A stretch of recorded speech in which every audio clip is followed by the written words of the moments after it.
Hey everyone, gonna do an update. I will try to keep it short. I get more complaints about my short isn't short enough, but I will try. There's just so much to cover. So here we go. Do local first. Scouted a local porch job. Need to put on handrails and like really a fence almost. The 4-year-old girl who has autism is sneaking off and getting in traffic, so we have to prevent that. Also had 2 new ramp requests. Looked at one. It's doable, just not sure when. Need volunteers, need time, need everything else. Just now got back from delivering scones, which is a cool story. We are working with Charlie from the James 127 and Pathfinder Mission Group. We worked with him down in, oh boy, where was it? Fort Myers and Pine Island back in 2023. And he was building sheds and other things. And one of his programs is to help help widows. And he gives them scones to remind them that they are important. And, he gets people in, because I was there for an hour plus talking to Joyce today about it. We're also getting one for Paula later. So that went well, and I put her to work by handing out flyers for RAM, Remote Area Medical, which is going full speed right now. We're in recruitment stage. We need people to help volunteer, and we need people to come and to get the word out. It sounds too good to be true because it's free medical, free dental, free vision. Get a free pair of glasses, tooth filled, tooth pulled, whatever. In September 13th at the Olean YMCA. And it's great. It's September 13th. Starts really early in the morning, 6 a.m. Be there. Get first in line because it does take a while. There's usually a long list of people waiting to come, etc. So that's September 13th, 14th in Olean. And we need volunteers. We need patience. So we need patience in many ways, right? Yeah. Okay, so let's jump outside of the United States just for a little bit. Well, before we do that, several people have asked me this week, why aren't we in Texas? And there's many reasons why we aren't in Texas. Number one is my dad, I just can't pull it off. I can't leave him. His health is deteriorated to the point, or especially his mental health, where he needs help, not around the clock, but I would say for a third of the day at least. And so I can't do it right now. We will have systems in place to go for trips for over breaks, etc. But right this second, I can't just drop everything and leave for Texas. But it is on our radar, as is North Carolina still, and we will go somewhere for fall break, I'm sure. So that's that. Now we'll go international, which I promised. So right now, as I'm talking, they are drilling a deeper well in Haiti. Well repaired. The first time didn't go exactly as hoped for, so they are working on it again. One of the rare ones that doesn't work first time after the repair, but I'm very confident this will work, and hopefully they will have water come midweek ahead. So, and that'll be for about 8,000 to 9,000 people. So it's a non-trivial well. It's hopefully really going to work, and I think it will. Also, tree planting should come ahead this week, we think. The money has been sent. They were lining up trees, etc. They have a location, about 5 or 6 different varieties of trees going in, and somewhere in the vicinity, I think of over 800, trees. I'm not positive on that. It might be over 600, depending on what varieties we end up getting completely. Also got a really, really cool letter. When I say cool, I mean sad. Impactful letter. Let me go, and I set it up in the truck here so I could come and read it to you. And I'm going to drop the name because I don't have permission for the name. But my name is George, and I was born in 1999. At that time, things weren't too difficult in my country. This is from Haiti, mind you. It wasn't the same as nowadays. For example, the national road was not locked, and people could go from Port-au-Prince, which is the capital of Haiti. Therefore, Port-au-Prince was a good place, and the average people could go there for business, and poor people could go there to work as a water seller, a bearer of bags, a taxi driver, a maidservant, etc. However, my parents were poor, and they used to go to Port-au-Prince for all sorts of works, as I mentioned.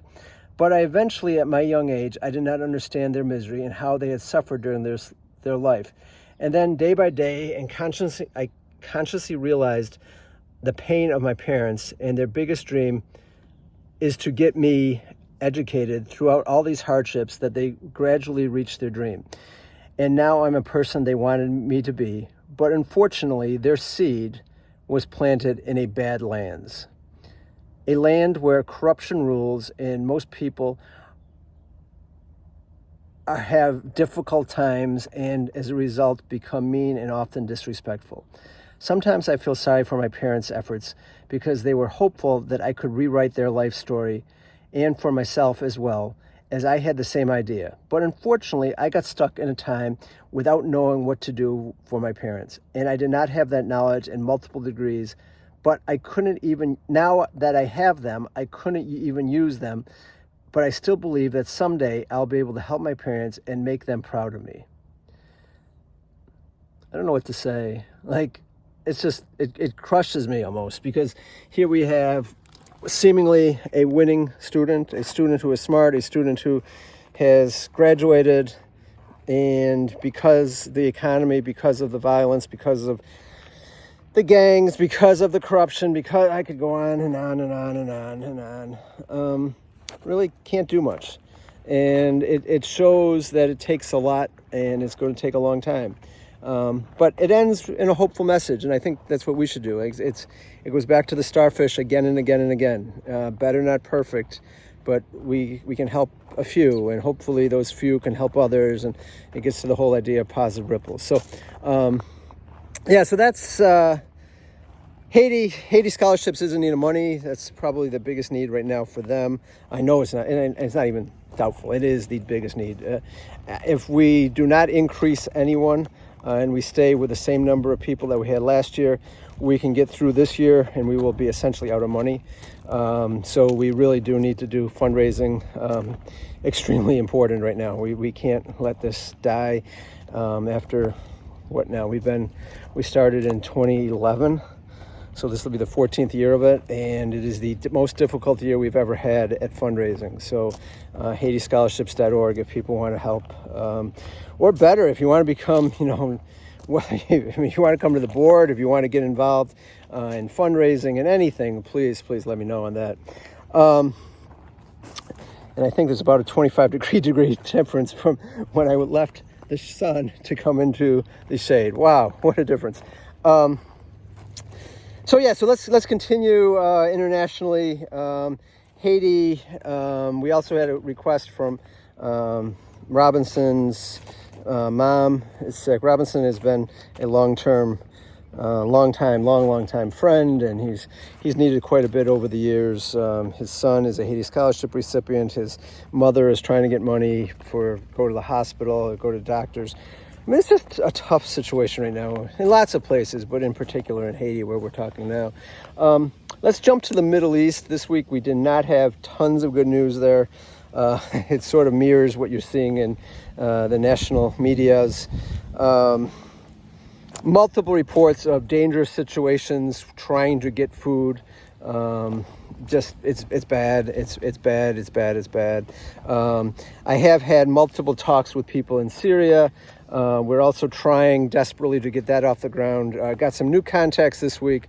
Hopefully, Father Mark, who is a Franciscan who works in the Holy Lands, and he has contacts throughout Italy and in Syria, and hopefully we're going to be working Pro Terra Sancta, and that will be working with making food, bread, bakery, and also a essentially a soup kitchen, if you want to think of it like that. They give out food for over 2,000 people a day, and hopefully we will be able to help them through fundraising and who knows what else. I don't know. I really want to get a tutoring program, which takes us back to Haiti for a second. Casey is looking for people if anyone wants to help tutor. And by tutoring, I really mean we're creating tests and quizzes that the teachers there use in English, and we don't need to translate it. We can, obviously, if you know Creole, even better. But and let's look ahead at the same thing. We're looking for people to be able to do it in Arabic too. So please contact me. Would love to be able to do that. Not sure where else yet, but right now, clearly in Syria, it is doable. I don't know if it's doable in Gaza, to be honest with you. I would love to say yes, because they have been out of school for almost 2 years.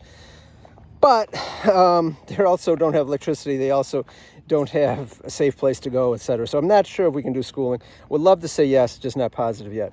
Let me think what else we're going on over there. So Mohammed, there's multiple Mohammeds. There's 3 Mohammeds that we're working with at least right now. Mohammed number 1 is the little baby, now 6-month-old. We had surgery on him a while ago because of shrapnel wound. Then they had to go back in because there was still an infection. Everything seems to be going well, and then he gets bit by some type of bug. We think a scorpion. He got an infection. They had to do another treatment this week, but he is seemingly doing better. Food is an issue for everyone, and he is no doubt different. Growth has been stunted, etc. We also still have the girl, and I don't know what to do with the mother. Has probably contacted me 50 times looking for help. In Syria, refugee camp, was scalded by burning oil, needs to have surgery on her skin. It's just too much. I can't come up with $1,200. We got it down to $800 by dealing with this was a month ago or so. We got it down to $800 by dealing with the surgeon, and the mother has now gotten $300. So we're at about $500. Personally, I said I would come up with $200 somehow, but we're still $300-$400 short. 12-year-old. I mean, my niece is 12. One of my nieces is 12. I just can't. I literally, it pains. It just kills. But yeah, so that's that. The other Mohammed is a dentist, and he has been giving multiple updates and just how awful it is. People are losing hope. And I don't think it's on them. I think it's on the world. We have looked the wrong way for too long. So starving people to death is not anything good. It is nothing. It's just awful. It's like I can't even come up with a word to say, yeah, that's okay. It's not. It is full stop not. And it was not to kill civilians. I mean, any time period, it doesn't matter. Back in the Crusades, in the Civil War, in World War I and World War II, it's just never okay. And yet we're still doing it in 2025. And it just makes me sick. So anyways, that's sort of my update. I have other things. I'm going to drop them because I've already gone way too long. So if you can help, please contact me or donate through positiveripples.org for trees and for microloans and for disaster recovery and for water wells. Donate through HaitiScholarships.org if you would like to put more people in school in Haiti. And if you're working in the Middle East, either find a group that we want to work with and just pay them, or find me and I will make sure. We can't run it through any of the organizations. Bond Response, we can't run through Positive Ripples, we can't run through Haiti Scholarships. No deduction, but all the money goes. I don't keep any of it, don't worry. In fact, I end up usually paying more than you guys give me by quite a bit. So would love to help more. We just, limiting resources, people and money, and we need both. So I'll talk to everyone soon. Love you all. And who was I supposed to say? Oh, yeah. Be more like Patrick. Right, Patrick?